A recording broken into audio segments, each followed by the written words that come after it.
தமிழ்நாட்டினுடைய நெற்களஞ்சியமாக இருக்கக்கூடிய காவிரி டெல்டாவிலே காவிரி நீர் நாங்கள் தரமாட்டோம் அல்லது தமிழ்நாட்டினுடைய உரிமையை நாங்கள் நிறைவேற்ற மாட்டோம், தமிழ்நாட்டிற்கு தேவைப்படுகின்ற தண்ணீரை நாங்கள் விடமாட்டோம் என்று கர்நாடக காங்கிரஸ் அரசு கொக்கரித்திருக்கிறது.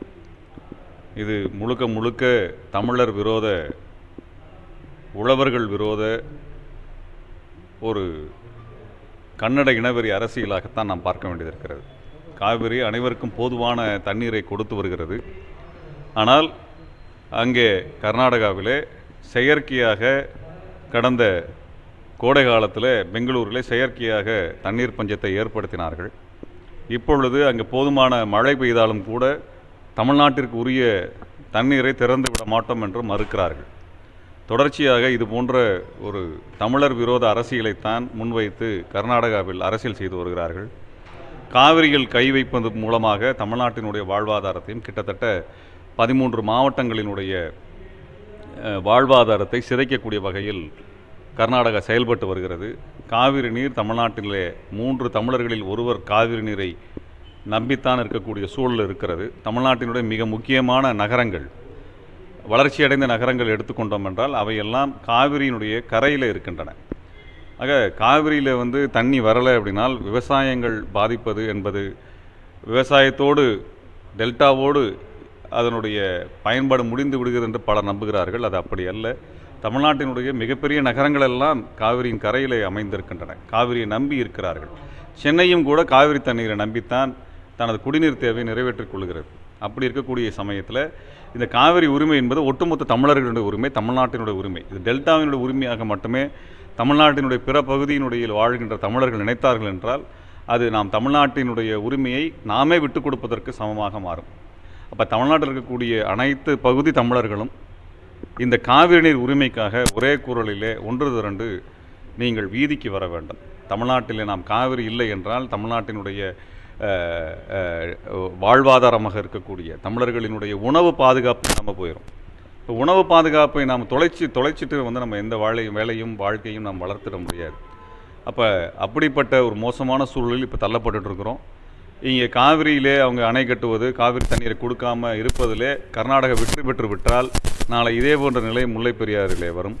தொடர்ச்சியாக தமிழ்நாட்டிற்கு வரக்கூடிய ஆறுகளில் பவானி ஆற்றில் இதே போன்ற ஒரு நெருக்கடியை ஆந்திரா உருவாக்கும். ஆகவே ஆந்திரா, கர்நாடகம், கேரளம் என்று தமிழ்நாட்டினுடைய நீராதாரத்தை வஞ்சிக்கக்கூடிய சூழல் உருவாகிடும். அப்போ அதையெல்லாம் நாம் தடுக்கணும் என்றால் நாம் இந்த காவிரி உரிமை மீட்டெடுப்பதற்கான பெரும் கடுமையான போராட்டத்தை நடத்தணும். ஒவ்வொரு முறையும் டெல்டாவில் இருக்கக்கூடியவர்கள் மட்டும்தான் போராடக்கூடிய ஒன்றை நாம் பார்க்கின்றோம். அப்படி இல்லாமல் ஒட்டுமொத்த தமிழ்நாடும் இந்த போராட்டத்தில் இறங்க வேண்டும், களமிறங்க வேண்டும் என்பதை இந்த சமயத்திலே நாங்கள் தமிழ்நாட்டு மக்களுக்கு நினைவுபடுத்த விரும்புகிறோம். அதேபோல் இப்போ தமிழ்நாட்டில் இருக்கக்கூடிய பெரிய கட்சிகள், ஆளும் கட்சிகள், ஆண்ட கட்சிகள் இவர்கள் தங்களுக்குள் இருக்கக்கூடிய கருத்து வேறுபாடுகளை ஒதுக்கி வைத்துவிட்டு தமிழ்நாட்டின் நலனை முன்னிறுத்தி ஒரே குரலிலே பேசணும். பிற மாநிலங்களெல்லாம் தேர்தல் சமயத்தில் அவங்க எதிரெதிர் அரசியலை பேசலாம். ஆனால் அவர்களுடைய உரிமை என்று வந்துவிட்டால் ஒரே குரலிலே பேசுகிறாங்க. இப்போ தமிழ்நாட்டில் திமுக, அதிமுக என்ற இரு தரப்புகளெல்லாம் பிரிந்து போகாமல் ஒரே குரலில் பேச வேண்டும் என்பதை சமயத்தில் சொல்லிக்கொள்ள விரும்புகிறேன். தமிழ்நாட்டின் உரிமையை நாம் வென்றெடுக்க வேண்டும் என்பதில் நாம் ஒருமித்த குரல் இருப்போம். நிச்சயமாக நாங்களும் அந்த போராட்டத்தில் எங்கள் அமைப்புகளோடு களமிறங்குவதற்கு நாங்கள் அணிமாகி வருகின்றோம்.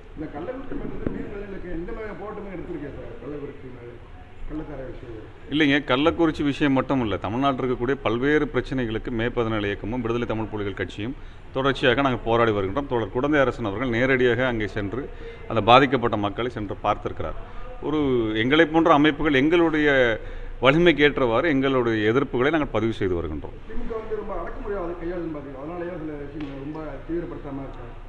புரியலிங்க.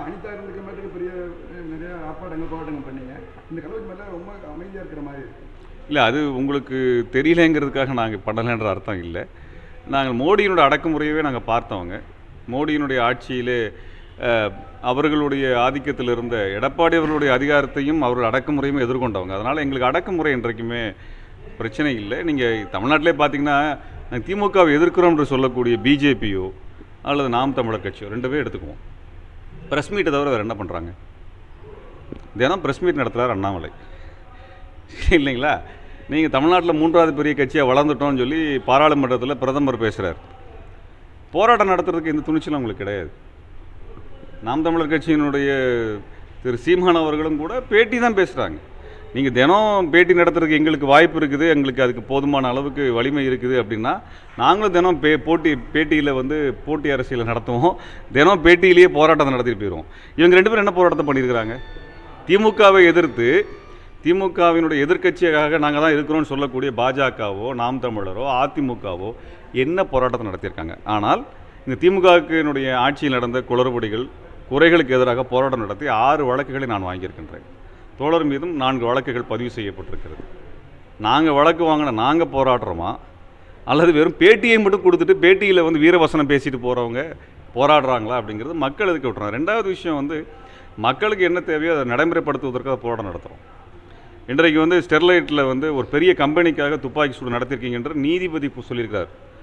ஹைகோர்ட் ஜட்ஜி வந்து சொல்லியிருக்கார், வெளிப்படையாக சொல்லியிருக்கார். அப்போ எடப்பாடியார் ஆட்சியில் ஒரு கம்பெனிக்காக, தனியார் கம்பெனிக்காக ஒரு துப்பாக்கி சூடு நடத்துறாங்க, கொடுமையில் நடந்திருக்கு. அந்த சமயத்தில் நாங்கள் போராடித்தானே ஆகணும், தீவிரமாக இறங்கி தானே ஆகணும். அப்போ அதற்கு தான் என் மேலே வழக்குகள் இருக்குது. நான் சிறையில் அடைக்கப்பட்டேன், உடல்நலம் பாதிக்கப்பட்டுச்சு, எல்லாமே நடந்துச்சு இல்லையா? அப்போ அந்த ஆட்சியில் அதையே நாங்கள் எதிர்கொண்டு நின்றுருக்கிற பொழுது வேறு அடக்குமுறை பற்றி எங்களுக்கெல்லாம் கவலை இல்லை. தமிழ்நாட்டில் அப்படி யாரும் திமுகவை எதிர்க்கிறோன்னு பேசக்கூடியவங்க யாரும் போராட்டத்துக்கு துணிச்சல் இல்லாதவர்கள். வெறும் பேட்டி இல்லைன்னா அவங்க வந்து எந்த குரலும் எடுபடாது. வெறும் பேட்டி கொடுத்து போராட்டம் நடத்துறதா பேசிட்டு இருக்காங்க. மின் கட்டண உயர்வை பற்றி இப்போ என்ன சார்? நிச்சயமாக மின் கட்டண உயர்வு பண்ணக்கூடாதுன்னு சொல்லிட்டு ஒழுங்குமுறை ஆணையம் கருத்து கேட்பு வைத்த பொழுது நாங்கள் போய் பதிவு பண்ணோம். அது எல்லாருமே வீடியோவில் பார்த்தாங்க. இப்போ நடந்திருக்கக்கூடிய மின் கட்டண உயர்வு அது வந்து தேவையற்ற உயர்வு. இது வந்து அந்த மின்சார வாரியத்தினுடைய உங்களுக்கு என்ன சொல்கிறது, நிர்வாக திறமையின்மை தான் அதனுடைய அடிப்படை காரணமாக இருக்குது. தொடர்ந்து 3 டீப் வந்து திமுக ஆட்சியில் வந்து ஏறி இருக்கு அப்படின்னு சொல்லி. ஆமாம் ஆமாம் ஆமாம் ஆமாம்.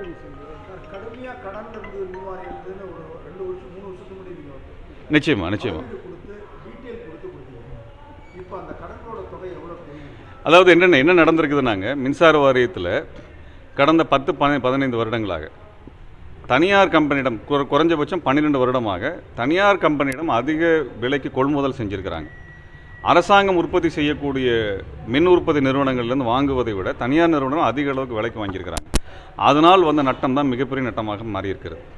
அந்த தனியாரிடம் வாங்கினது, அதாவது 2வது என்ன மாதிரி ஒப்பந்தம் இருக்குதுன்னா, நீங்கள் தனியார் கம்பெனிகளிடத்திலிருந்து அதிக விலைக்கு கொள்முதல் செய்கிறது. 2வது சில தனியார் கம்பெனிகள் உற்பத்தி பண்ணலைனா கூட உங்கள் பணம் கொடுக்க வேண்டும் என்கின்ற நிலை ஒப்பந்தம் இருக்கிறது. இதெல்லாம் கடந்த ஆட்சியிலும் போடப்பட்டிருக்கிறது. அந்த ஒப்பந்தங்கள் திமுக ஆட்சியில் ரத்து செய்யப்படணும். அப்படி செய்யப்படலை. அதையும் கவனத்தில் கொண்டு வரணுங்கிறது தான் நாங்கள் வந்து சொல்லியிருந்தோம். மின்சார வாரியமும் மின்சார ஒழுங்குமுறை ஆணையம் தான் இந்த விலையேற்றத்தை நிர்ணயம் பண்ணுறாங்க. மின்சார ஒழுங்குமுறை ஆணையம் நாங்கள் 2011 அந்த ஒழுங்குமுறை ஆணையத்தின் மேலே 12 ஒழுங்குமுறை ஆணையத்தின் குற்றச்சாட்டு வச்சோம். அது தனியார் கம்பெனிக்கு சாதகமாக இயங்குகிறது. 2012 வச்சோம், 2021 இதை வச்சோம். இப்போவும் அதான் சொல்கிறோம். ஒழுங்குமுறை ஆணையம் என்பது அதுதான் வந்து ரெகுலேட்டரி கமிஷன் சொல்கிறாங்க. அவங்க தான் விலை நிர்ணயம் பண்ணுறாங்க. அந்த ஒழுங்குமுறை ஆணையம் தனியார் கம்பெனிகளுக்கு சாதகமாகவே தொடர்ச்சியாக தீர்ப்பு கொடுத்து கொண்டிருக்கிறாங்க. தொடர்ச்சியாக சாதகமாக ஒப்பந்தங்களை எல்லாம் நடத்தி கொண்டிருக்கிறாங்க.